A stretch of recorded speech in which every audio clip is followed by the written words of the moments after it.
காட்டில் ஒரு சிங்கம் பசியில் இருந்தது. சிங்கத்திற்கு வயதாகிவிட்டதால் வேட்டையாட முடியவில்லை.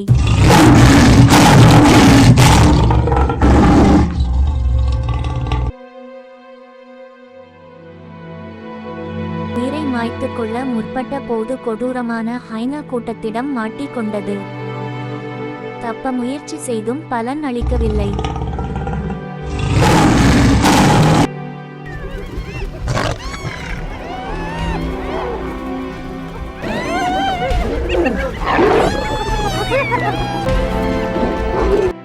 தொலைவில் தன் நண்பன் வந்தான்.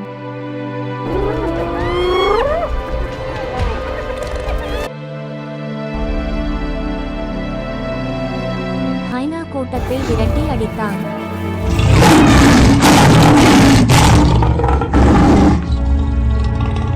இறுதியில் இருவரும் மகிழ்ச்சியாக வாழ்ந்தனர்.